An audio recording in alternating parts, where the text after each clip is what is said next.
Hello, hello! Ako po ulit. May pag-uusapan na naman po tayo.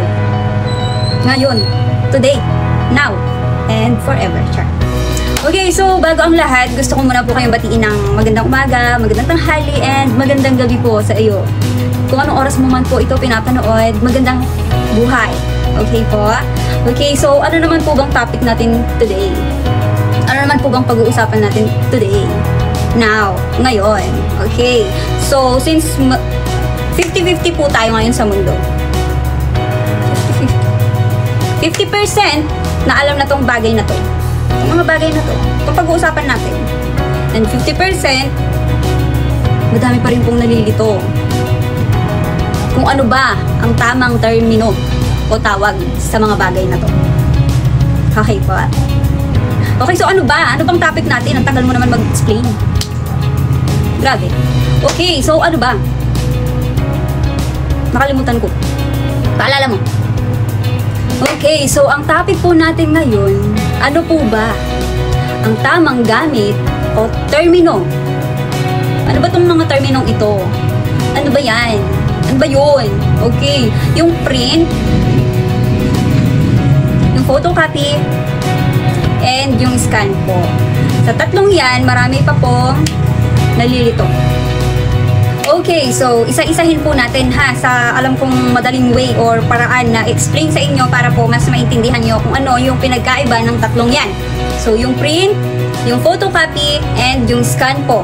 So unahin na po natin yung print.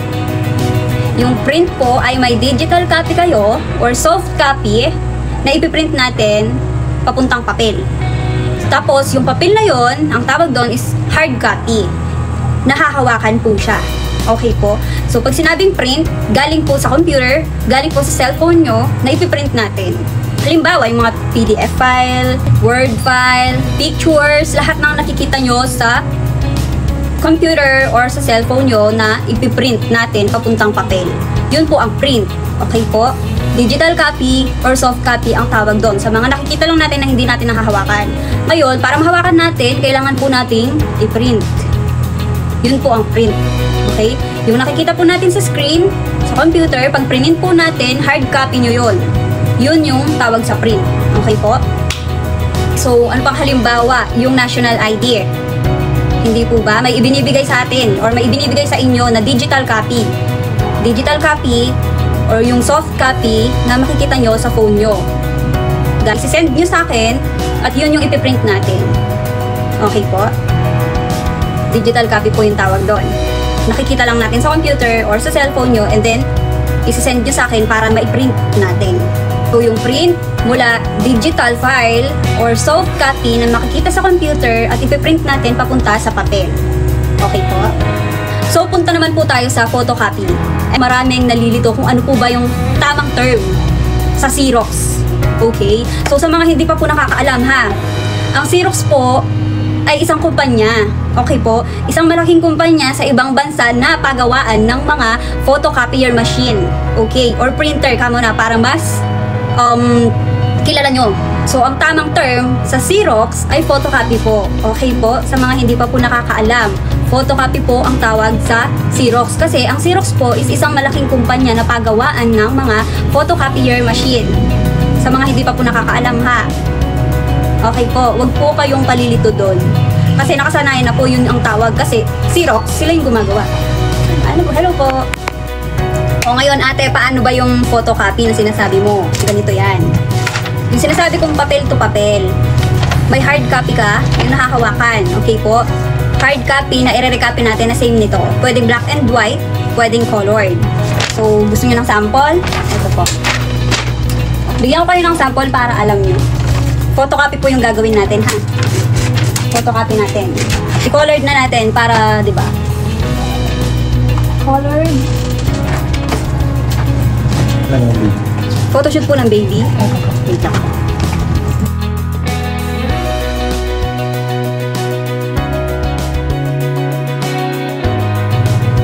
Okay, so balik tayo sa topic. May dumating kasing client na magpapa-photoshoot. Okay, so eto na. Eto na yung copy. Colored. Yung kinapin natin, kukunin ko ulit dito. Eto. Okay.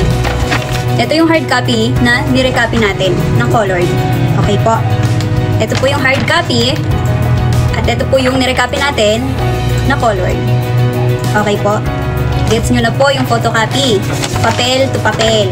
Okay po. Ngayon, punta naman po tayo sa scan. Ate, paano po ba yung scan? Ano pa ba yung proseso ng scan na yan? Ang scan po, yun yung meron kayong physical document, yung nahahawakan, yung hard copy na tinatawag. Okay po? ID or mga ganito, documents po. Nai-scan natin na masisave siya as digital format na po siya. Na pwedeng i-edit, pwedeng i-save, or pwedeng i-send via email. Okay po? So, magiging digital format na po ang kalalabasan nun pag in-scan po natin ito. Yung masisave sa computer. Ganun po siya. Ganun po yung scan. Okay po? So, yun po yung pinagkaiba ng tatlong yan. Yung print po, mula digital file, papuntang papel.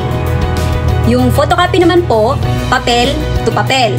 Yung scan naman po, physical document or hard copy na isi-save natin as digital file po. Okay po? Yun po yung pagkakaiba, iba nung tatlong yan. So, ayun, yun lamang po. Huwag po kayong palilito sa pagkakaiba-iba ng tatlong yan. Yung print, yung photocopy, and yung scan. Dapat yung simpleng bagay na yan, alam nyo, para hindi rin po kayo naluloko. Okay po? So, yun lamang naman po. Sana naintindihan nyo po. Alam ko namang nakakaintindi po kayo, hindi po ba? Okay. So, salamat at tatapusin nyo talaga tong video na to, ha? Hanggang dulo, meron pang kasunod to. So, ayun. Maraming salamat po. See you in my next video.